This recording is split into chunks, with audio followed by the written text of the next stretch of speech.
Assalamualaikum warahmatullahi wabarakatuh. Saya Siti Aisyah Nabila dari SMPN 1 Sukoharjo. Di sini saya akan menceritakan sebuah kisah religi, yaitu tentang tokoh yang menginspirasi kehidupan saya, yang berjudul Perjalanan Mu'allaf Yusuf Hamka. Yusuf Hamka memiliki nama lahir yaitu Alun Yosef dan nama muslim yaitu Muhammad Yusuf Hamka. Beliau lahir di Jakarta, tepatnya pada bulan Desember tahun 1957.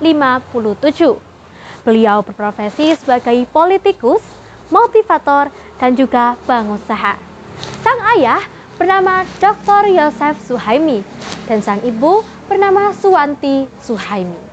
Beliau menikah dengan Lena Burhanuddin dan dikaruniai 3 orang anak, yaitu Fitria Yusuf, Faisal Hamka, dan Farid Hamka.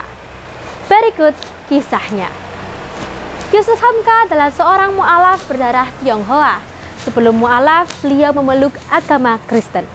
Orang tuanya memiliki wawasan yang sangat luas, sehingga mereka tidak pernah mempermasalahkan tentang keyakinan anaknya.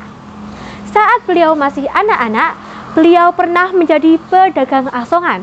Semua itu dilakukan tanpa pengetahuan orang tuanya. Selama berjualan, beliau banyak bergaul dengan teman-temannya yang mayoritas muslim.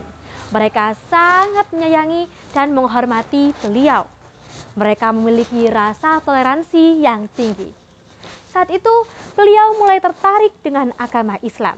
Tetapi saat itu beliau masih kecil. Ketika beliau tinggal di Jakarta, rumahnya berhadapan langsung dengan sebuah masjid dan toanya tepat menghadap ke rumahnya. Suatu hari ibundanya sedang sakit dan jika mendengar suara keras selalu terbangun. Beliau pun merasa kasihan melihat kondisi sang ibu. Lalu beliau mendatangi masjid tersebut untuk menemui sang ustadz dan meminta izin agar suara toa dikecilkan dalam waktu 3 hari saja. Permintaan beliau pun dikabulkan. Bahkan tidak hanya 3 hari, melainkan 1 minggu sampai ibunya benar-benar sembuh. Hal itulah yang membuat beliau terharu dan tertarik dengan agama Islam yang menjunjung tinggi toleransi. Pada suatu hari, beliau sedang membaca sebuah majalah yang menceritakan tentang seorang mu'alaf di Masjid Al-Azhar. Beliau sangat tertarik dengan kisah tersebut. Lalu, beliau mendatangi masjid tersebut dengan tujuan ingin menjadi mu'alaf. Beliau pun disambut dengan baik oleh Ustadz Zailani, yaitu selaku sekretaris masjid tersebut. Beliau pun dipertemukan dengan tokoh ulama Indonesia yang sangat terkenal, yaitu Buya Hamka. Lalu beliau pun menyampaikan maksud kedatangannya, yaitu ingin memeluk agama Islam. Buya Hamka pun membimbingnya untuk mengucapkan 2 kalimat syahadat. Tetapi Yusuf Hamka sempat menolak dan menunda keesokan harinya dengan alasan belum hafal. Lalu Buya Hamka pun menjelaskan untuk tidak menunda hal tersebut. Karena jikalau Yusuf Hamka pulang dalam keadaan non-muslim, tapi sudah berniat masuk Islam, jika terjadi sesuatu seperti kecelakaan sampai meninggal dunia, maka Buya Hamka lah yang menanggung dosanya. Yusuf Hamka pun merenungkan sejenak, memikirkan apa yang telah dikatakan oleh Buya Hamka. Lalu beliau mengatakan telah siap dan meminta dibimbing untuk mengucapkan 2 kalimat syahadat. Saat itu beliau berusia 23 tahun. 3 bulan kemudian, Buya Hamka mengadakan tasyakuran di kediamannya. Yusuf Hamka pun hadir untuk memenuhi undangan tersebut. Dan pada momen itulah beliau diangkat menjadi anak oleh Buya Hamka dan diberi cincin blue sapphire serta diberi tugas membawa saudara, teman, dan keluarga dari kalangan Tionghoa bahwa agama leluhurnya adalah agama Islam. Juga diberi tugas harus mengharumkan nama Islam. Tetapi Yusuf Hamka mengatakan bahwa beliau tidak bisa mengaji.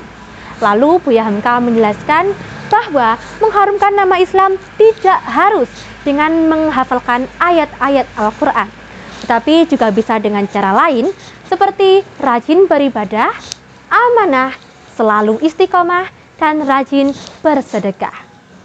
Waktu pun terus berjalan. Beliau selalu mengamalkan apa yang telah dinasihatkan oleh ayah angkatnya itu. Karirnya pun bertambah gemilang. Beliau menjadi pengusaha yang sukses. Beliau senang bersedekah dan berbagi, tidak hanya di bulan Ramadan saja, tetapi juga di setiap harinya.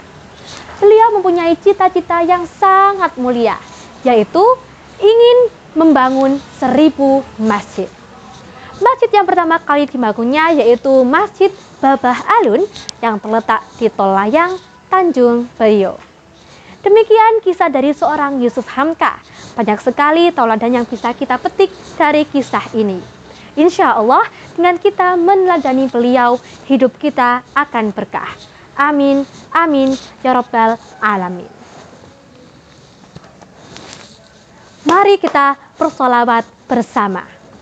Salatullah, salamullah, ala toha rasulillah. Salatullah, salamullah, ala yasin habibillah. Jalan-jalan ke kota Mekah, jangan lupa beli sajadah. Kalau ingin hidup kita berkah, ayo kita rajin sedekah. Terima kasih. Wassalamualaikum warahmatullahi wabarakatuh.